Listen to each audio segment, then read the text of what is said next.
podcast where we talk to smart people, but not necessarily done by smart people? That is an awesome question. This one goes down probably on one of my top 5. Hey, I like nutrition. I like to eat food. This is the coolest thing ever. We're going to do this forever. I wish I paid more attention in that class. You know, I'm going to be honest, I don't understand that. As a man, I don't get it. Welcome to smartpeoplepodcast.com. Hey everybody, welcome to so far the most important episode of all of Smart People Podcast. I am Chris. And I'm John. And thank you for making it 100 episodes with us. It's kind of crazy. I've never done 100 of anything in my entire life on purpose that was beneficial. It's just what I think. I did 100 push-ups once. Not at the same... Yeah, I guess it doesn't have to be. No, yeah, at the same time.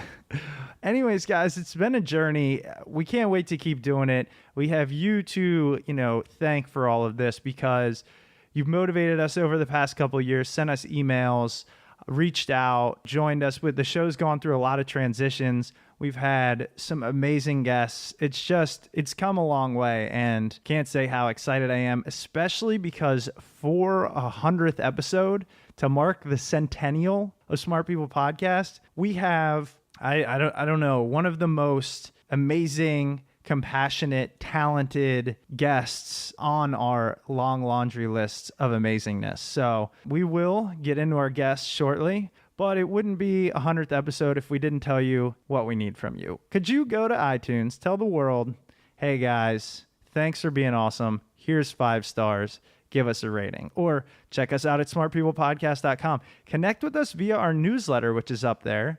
And I am working on, as we speak, John and I are working on that newsletter. So a lot of good ways. And before we get to the interview, please listen to this sponsor. This episode is brought to you by Squarespace. Guys, this is hands down the best platform to use when making a website. It couldn't be more easy. For a free trial and 10% off, go to squarespace.com and use the offer code SMART7 when you're checking out. Yeah, and make sure you type in SMART7 when you go check out. It's the only way they know you heard about them here at our show. And I know, John, you've been building actually somebody's blog, one of our friends who is technologically inept like me, but it was the first time you really dug into Squarespace and it was easy, right? Oh, it's super easy. Everything's drag and drop. I don't have to worry about coding. It's super simple. I actually ran into a problem the other night, and it was around 9 p.m. I fired off an email to Squarespace. They sent me an answer within like 20 minutes. It was amazing. I got everything up and running like I needed to. It was perfect. Yeah, I know they have 24/7 support, and it's cheap. It starts at just $8 a month, and that includes a domain name, so you don't have to worry about registering anywhere else. I love the fact that they take care of the SEO, so they help optimize your site for search engines and get you on top of Google, which anybody out there wants. You all know you've been wanting to create a website for a while, that blog, that business, which, by the way, Squarespace recently added e-commerce to their platform, so it's really easy to just set up shop and sell things. You can do it in just a few minutes. Great design. As John said, drag and drop. Even people like me, I'm telling you, can use Squarespace for their websites. Yeah, you really don't have to worry about anything. You want your site to fit on mobile devices, tablets, phones, whatever it may be. Squarespace takes care of that for you. So as we mentioned earlier, you can try Squarespace for free. No credit card required. While you're checking out, make sure you use the offer code SMART7 to save 10%. SMART7, that's the only way, guys. Again, I can't thank you guys enough. I know Chris just did it for a couple minutes there, but really from the bottom of my heart, thank you, thank you, thank you. You guys are awesome. That's a lot of thank yous. It is. I think it was only 3, but I can do some more if more. needed. But you guys send us tweets, you send us emails, Facebook messages. I've even had phone calls from a few of you. It's been fantastic. We've made it 100. Sorry we're patting ourselves a little bit on the back here, but as Chris said, he's never done 100 of anything. I don't think I have besides those push-ups. So we're just a little excited to make it this far with you. Thank you. I don't think we're patting backs. But so let's talk about our guest. Our guest is Louie Schwartzberg. He is a filmmaker, cinematographer. He's just a real artist. And he has this way of allowing us to look at the world and specifically nature and all its beauty through his specialty, which is time-lapse video. Louie graduated from UCLA Film School with an MFA in the early 70s. He then went on to really pioneer high-end time-lapse cinematography. So what you see in those commercials when flowers open up or a sunrise or hummingbirds kind of twirling, our guest is the one that did this for the most part. And we talk about it in the interview. He has directed and produced numerous movies. His most recent, in 2012, he completed Wings of Life, which is an amazing documentary I've had the pleasure of seeing. It's a feature for Disney Nature narrated by Meryl Streep. It won Best Theatrical Program at the Jackson Hole Science Media Awards 2012. A couple other awards. It's just amazing. It talks about the fragile relationship between flowers and their pollination partners. So bees, bats, butterflies, all the B words. Louie has a fantastic free app out there in the iOS ecosystem and the Android platform. It's called Moving Art. Check it out. It's free. It has all kinds of great visuals. There's music behind the visuals. It's just awesome. I downloaded it, checked it out. It's going to be probably used on a daily basis when I want to just relax, kind of meditate, that kind of thing. So you can check that out at movingart.com or on iTunes and whatnot, like John just said. So let's turn it over to Louie. He's going to blow your mind. This is some great stuff, some deep information and appreciation. So here's our 100th interview with Louie Schwartzberg.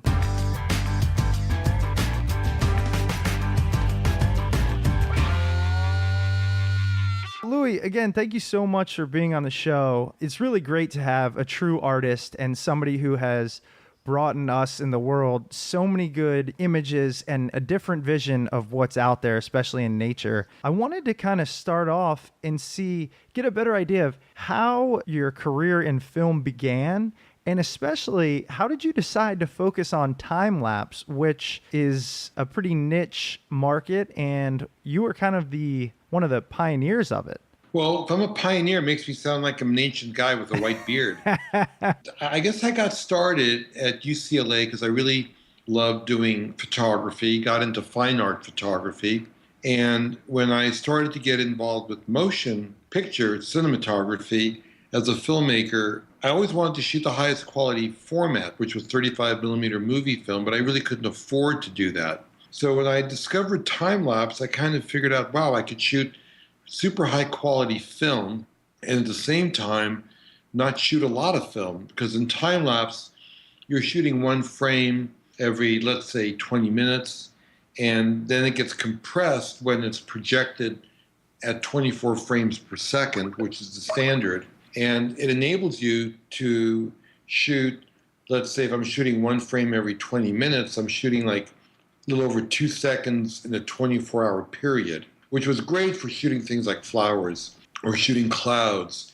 And what I really did pioneer was using time-lapse to shoot high-quality contemporary imagery, because before time-lapse, going back to the 30s, there was a guy named James Ott who was really the pioneer, the guy who invented it. And he was shooting plants and flowers from a scientific point of view to understand the effect of different, like how light affects plants, the growth rate of plants, shot on a white background, a very crude kind of scientific tool for measurement. I think what I kind of created was bringing what an artist does. I brought beauty into the process of time-lapse cinematography. And as I started shooting all this beautiful imagery, even after I graduated from UCLA, I went up north and lived in Mendocino for a couple of years. And little by little, people started to hear about it. The Cousteau Society heard about it, feature film called The Secret Life of Plants. And I remember coming back to LA, and I showed people my work, and they all looked at it and said, oh my God, it's beautiful, it's amazing, but we don't know what to do with it. I mean, it's like, it doesn't fit traditional entertainment because that's all about drama, killing, and conflict. But the ad agency saw my work and went, wow, it's like eye candy, right? It's like, in 2 seconds, I can grab your emotion. And so we started to license it for big campaigns like, Heartbeat of America for Chevy, a lot of bank commercials, radio spots. And then that's when it really, I think, took off. And what's amazing is to this day, look at all the time lapse you see on TV commercials. It's never gone away. It never came like a fad.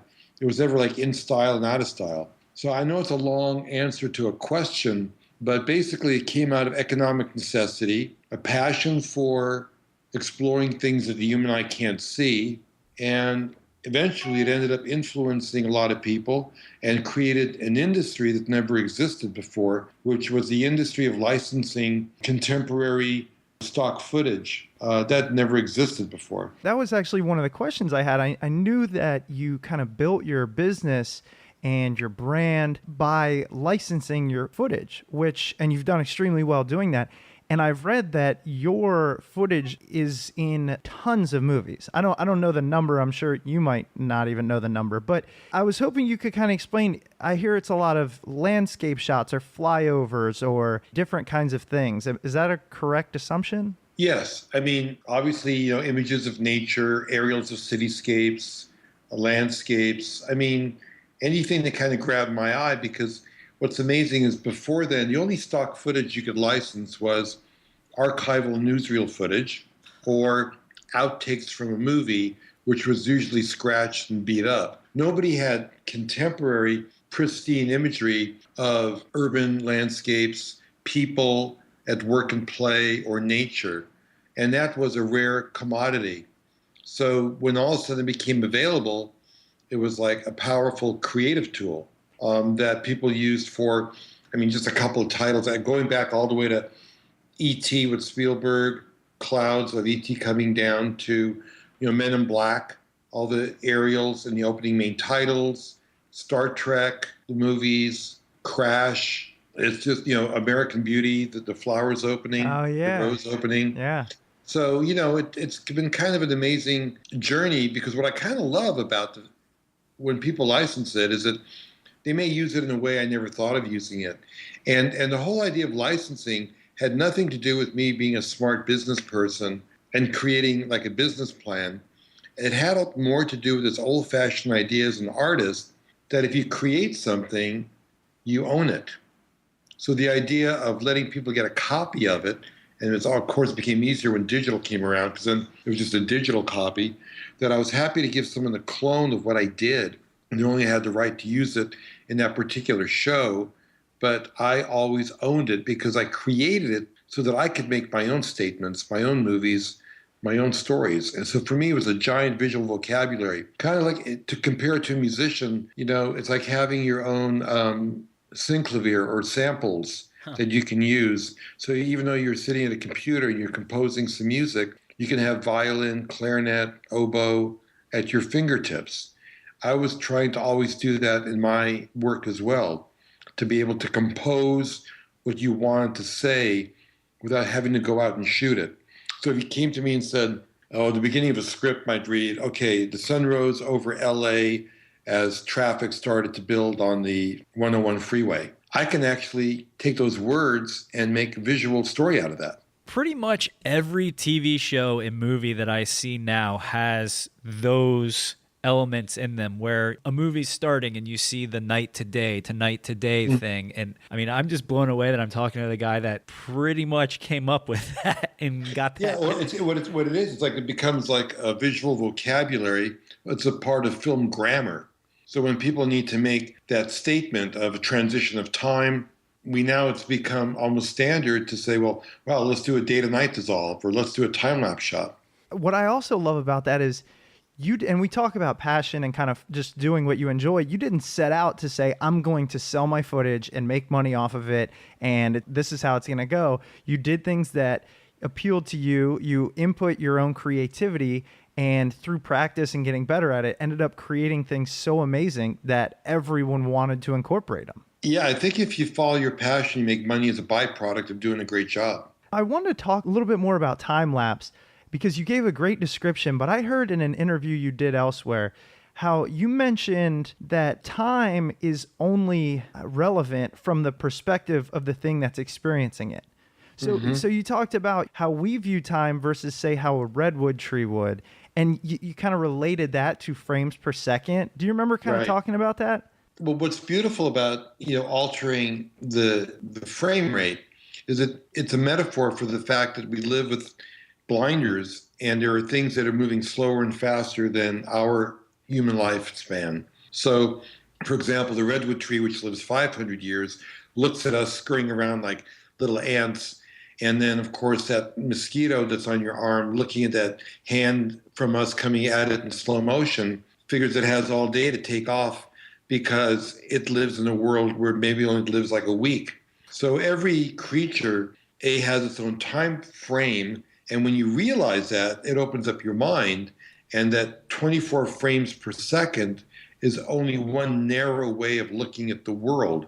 I mean, people didn't realize that that plants move. I mean, maybe they realized, well, yeah, I planted a crop and it grew over like a 6-month period, but to actually watch it grow and to watch a flower open fills you with that sense of wonder and awe. And I think the reason why people are so enamored with it and it's so mesmerizing is because it's transformational. It makes you realize that everything is transcendent. What you're seeing is birth to death in a shot. And that touches you on a very deep spiritual level, to be able to realize that everything is in transition and transitory. I immediately thought of this quote that for some reason has stuck with me for a long time. And it says, "Nature does not hurry, yet everything is accomplished."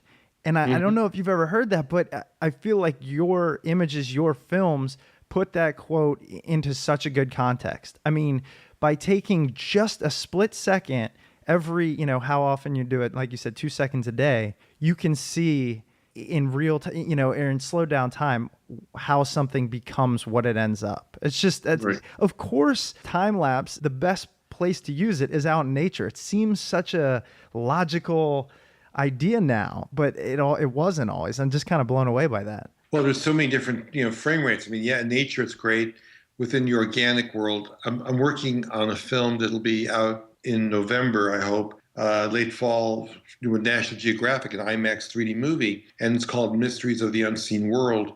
So we're doing everything from slow motion to time lapse. Well, it's about everything the human eye can't see. So we're doing slow motion and time lapse, and we're also doing macro, micro, down to the nano level, down to the atom. So, Einstein obviously talked about relativity is all about time and space. Well, I love exploring these kind of mysteries, really big, seeing beyond what we see, seeing in terms of scale and in terms of time. And and that's really important, because we have this egocentric point of view on life and the world, like the world revolves around us, right? And when you realize that these giant forces are at play, whether it's organic or whether it's even gravitational forces with the planets and the universe, that we're just this tiny speck. And I think it opens your heart to realize you got to really basically appreciate that you're alive and live every day with that sense of wonder. I have to ask you from a tech perspective, because you're talking about capturing things that probably weren't able to be captured 10, 20, 30 years ago. I mean, if you're using cameras that can capture thousands of frames per second or possibly more, I don't know specs on these cameras. Yeah. Are you surprised at what we can capture now? Or are you excited to keep using this new type of technology to find things that we haven't previously been able to find? Absolutely. I mean, with these new digital high-speed cameras that do shoot 1,000 to 2,000 frames per second, when we were doing Wings of Life, the scientific experts who I had with me, like, for example, Chip Taylor, University of Kansas with Monarch Watch, he had never seen that the butterfly wings bend. They look like they just kind of flutter. But when you see it at that frame rate, you can study the aerodynamic quality of what enables them to fly 2,000 miles from Canada to Mexico. So I uncovered a lot of secrets that many scientists hadn't seen before. So clearly, that's a huge benefit. Same thing in the movie when you saw the buzz pollination, how the bumblebees grab onto a flower and then vibrate their wings at like 400 cycles per second. It's that vibration that makes the pollen come out of the tomato flower. And again, that hadn't been seen before with that clarity only until I had filmed it at that frame rate. So I kind of feel we're on this voyage of discovery. And I love the idea that I can kind of work with a scientist. I mean, the scientist and the artist, I think we're on the same path. We want to kind of uncover the mysteries of the unseen worlds. But what I can do as an artist, I have a lot more creative latitude to tell a story. The scientist, works within the scientific method and has to have empirical data that's repeatable. But we're both like kids with our jaws hanging down going, oh, wow, look at that. That's the inspiration and curiosity that kids have that we need to kind of keep in our heart, mind, and soul as we grow older. I'm glad that we can rekindle that within ourselves, because I was watching a little piece of Wings of Life and I saw the hummingbird as it was chasing after like an insect, and it was like doing barrel rolls and flipping all while maintaining its flight pattern. I was like, oh my God, that's more technologically superior than any vehicle we have. I mean, it was unbelievable. And what's great is I love the fact you said, oh my God, because so many people say, oh my God, and I kind of thought about why they say that. And the reason why is that I think the O, when you see something amazing in nature, the O makes you present, kind of freezes you in your track. The my means it connected with something deep inside your soul. And the God is that kind of universal energy we all want to feel connected to.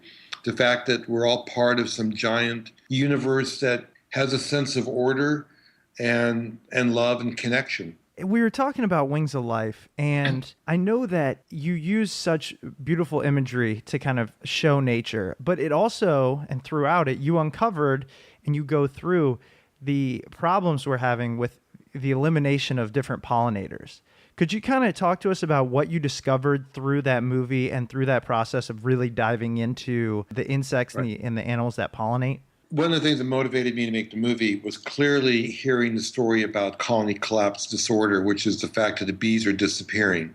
And many scientists believe it's the most serious environmental threat facing human beings on our planet. But you can't tell the story about the insects. I'll tell you about the story about the flowers and how they co-evolved over 135 million years together, which I call a love story that feeds the earth. So what we don't realize, and believe me, I didn't realize it, I have to admit maybe 20 years ago, maybe most people don't realize, is that a flower becomes a fruit or a nut or a berry or a vegetable. We're so disconnected from nature that, and we don't grow our own food anymore that I would easily guess that half the people in your audience don't know that fact, which is a basic fact of life. And what flowers did, they figured out a way to kind of put their DNA into these little packets called berries, nuts, fruits, vegetables, so that animals would be seduced by them, or insects, and that their pollen could be moved from one point to another because plants can't move. They can't walk. And so this is how they reproduce. Reproduction is all about moving DNA forward, which is life force energy, which is probably the greatest force on our planet. So when I heard about the bees disappearing, and what your audience probably wants to know is why. Well, it's the same negative environmental factors are hurting them that are hurting us. Pesticide, stress, loss of habitat, GMOs, these are all having a really negative effect on their population. And they're being, worked beyond belief, because we have agribusiness that keeps on growing to feed a growing human population. These bees are being trucked 50,000 miles a year on a flatbed truck to go from one giant monoculture to another, eating a mono diet, which means it all lowers their immunity, where they're more susceptible to disease and mites. So what's interesting about it from an environmental degradation concern, there wasn't like one smoking gun, like, that's the reason why they're dying. The reason why they're dying, and that what they're doing is they're actually not coming back to the hive, is it's a combination of all these forces and all these factors, which is the same thing that's happening to us. People go, well, wow, why did your friend get cancer? Why is there a growth in cancer, in our country? And it's because of all these environmental effects that degrade our health and lower our immunity. Noise pollution, air pollution, ingredients in our food that pollute our bodies, all have a cumulative effect. So there's a great takeaway when you watch the movie. You realize, well, what's happening to them is happening to us. and we better be conscious of the choices we make before the whole thing unravels and it's too late. It's so hard to imagine our impact on these insects that we've become so removed from. I watched a documentary about in these African tribes how honey is good as gold. I mean, guys will climb trees, get stung 100 times just to get a little bit of honey and bring it back to their family. And I watched it and I walked into my kitchen and saw a huge jar of honey that I just pour into my tea and realized this is as close to just nature's kind of sweetness as it gets. And yet we don't even think about it. We've just turned it into a commodity like everything else. And what you do in Wings of Life is make people appreciate what goes on in order for all these things to happen. It's amazing stuff. It really is. Well, thank you. You know, I think one of the benefits of getting people to appreciate, and especially young people, there's actually a book out by Richard Love called Nature Deficit Disorder, which is something that's happening with children right now because they grow up in an environment, where they never actually experience nature. And so rather than lament the fact, I mean, if they can watch some of this content, on a DVD or on this moving art channel, which maybe we can talk about later, it's one way of infusing people with the beauty and the energy and the spirit and the vibration that nature gives you, which is more than just feed your body. I think it feeds your soul. And when you see that, when you saw that, in that documentary, the effort it takes to get that honey, and you see how it's actually being made in my movie, you develop appreciation, and appreciation leads to gratitude, and it makes you a more compassionate human being, so that you make the right choices to protect our planet and to protect each other. And I think the main thesis I've been working on from my experience of doing that film and shooting time-lapse nonstop for 30 years is that beauty is nature's tool for survival because you protect what you fall in love with. We're hardwired to do that. That's why babies are cute and kittens are cute and puppies are cute. You're hardwired to do that. So beauty is instructing us to help life move forward. I love that. And it's so true. And I want to talk to you about moving art. I had one other question, just because a lot of people listening to our show tend to be, they're very passionate, entrepreneurial, always asking us, how do I do what I want to do? How do I know what I want to do? So when we have somebody like yourself on the show that has really, made it in an industry that's so competitive, so difficult, I was just hoping you might be able to talk to us about advice to people that want to pursue a career in the arts, which is now being marginalized due to economic pressures and things like that. I was wondering if you had any thought about that, being a successful artist. I think you have to obviously follow your passion and develop your own voice. Again, like I didn't have a business plan for shooting time-lapse, creating a library, which eventually had 12 foreign offices, and we sold that to Getty back in 1996.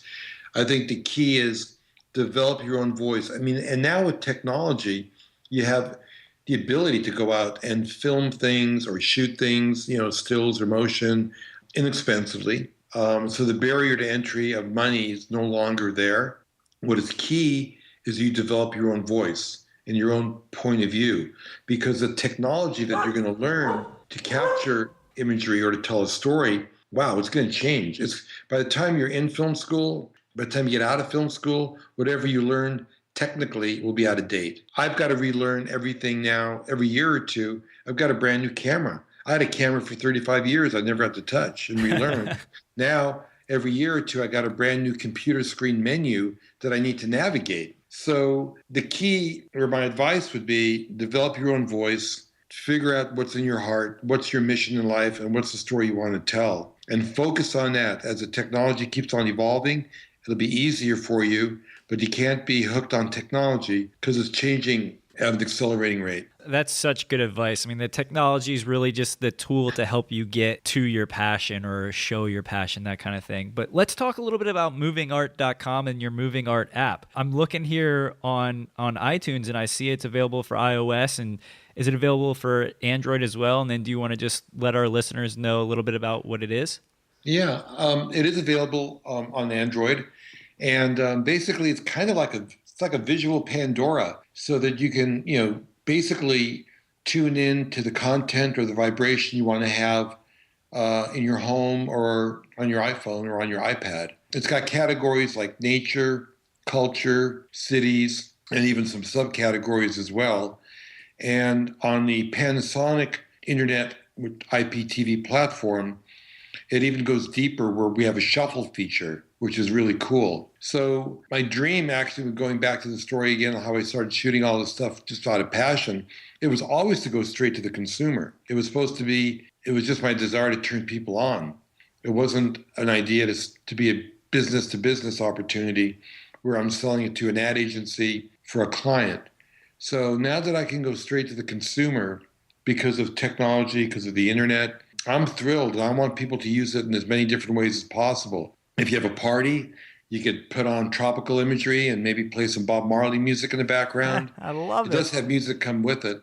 Or if you want to meditate and chill, if you have a date, you want to be romantic, I recommend Timelapse Flowers. That's a good one for getting females in the right mood. There we go. And a lot of people say they use it as a video alarm clock, which really warms my heart, so that they can use it as a way to kind of align themselves at the beginning of the day. So I'm real excited because I think it's a breakthrough technologically, creatively, but it's getting beyond that barrier of like the 90-minute movie, the half-hour TV show, the reality show.